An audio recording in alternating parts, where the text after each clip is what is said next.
Bismillahirrahmanirrahim. Assalamualaikum warahmatullahi wabarakatuh. Kali ini teman-teman saya akan sedikit membagikan informasi mengenai pupuk yang kami gunakan, yang saya gunakan khususnya pada saat perawatan dan juga pemberian booster pada tanaman lengkeng maupun mangga. Tapi ingat, penggunaan booster itu hanya digunakan untuk tanaman yang sudah dewasa, artinya sudah siap produksi. Jangan sampai pengaplikasian pada booster ini tidak tepat sehingga menyebabkan tanaman mungkin bisa jadi kerdil ataupun ada gangguan fisiologis. Nah, kita akan bahas yang pertama.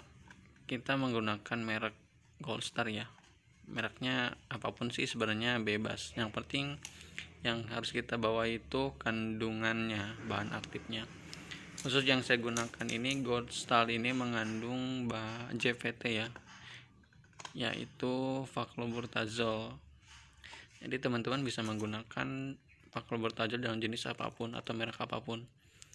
Nah, untuk Facloburazole ini penggunaannya hanya 1 tahun 1 kali. Jadi tidak diperbolehkan dalam 1 tahun digunakan beberapa kali. Maksimal itu 1 tahun 1 kali. Karena JVT ini termasuk JVT yang sangat keras bagi tanaman ya.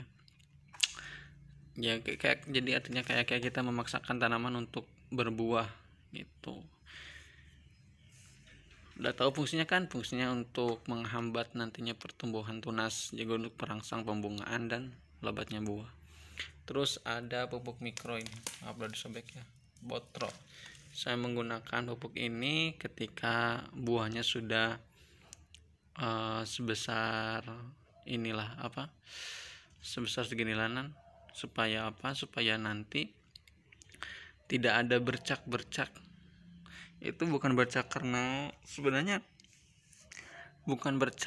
kekurangan, karena serangan hama atau penyakit, tapi ada beberapa bercak yang disebabkan karena tanaman itu kekurangan boron ya. Kalau kekurangan kalsium kan dia itu si buah membelah, kadang buah tuh yang membelah, rengat atau membuka, itu kekurangan kalsium. Nah, boron ini jadi itu kayak buduk lah kalau di manusia, jadi ada bintik-bintik hitam, tapi bukan serangan hama, tapi dia karena kekurangan unsur boron. Nah, selanjutnya kita menggunakan KNO3 juga untuk penambahan nantinya di booster. Selain penggunaan, kami juga menggunakan potasium klorat ya.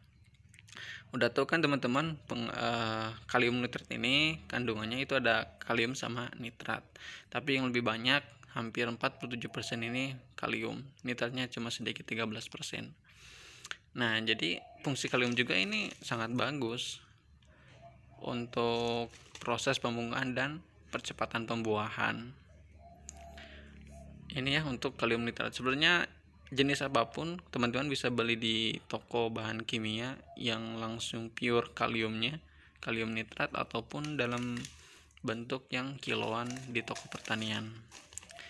Jadi yang harus digarisbawahi itu kandungannya, bukan mereknya ya. Merek kadang banyak tapi isinya satu, itu dia. Terus untuk pengadaan hama penyakit, karena kan ini kita sering menggunakan antrakol sih, yang sering untuk fungisida.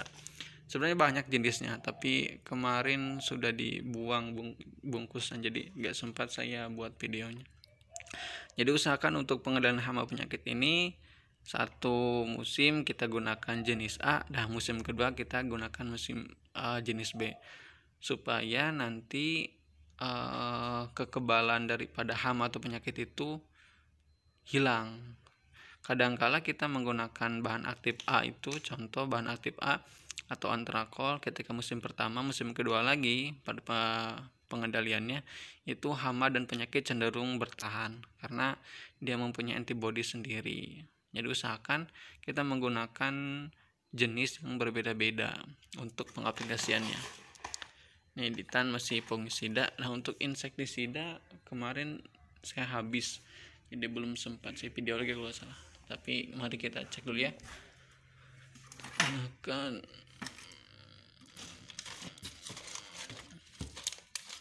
Iya, untuk insek teman-teman udah habis. Jadi saya belum sempat buat video. Kemarin malah dibuang bungkusnya. Nah, itu mungkin yang kami gunakan. Ya, oh yang terakhir, kita juga menggunakan potasium klorat ya untuk booster. Walaupun sebenarnya booster ini sangat tidak tepat tanaman, bukan tidak tepat. Tanaman itu kan hakikatnya punya siklusnya masing-masing. Tuhan itu memberikan tanaman, dia tumbuh kapan, berbunga kapan, dan buah kapan.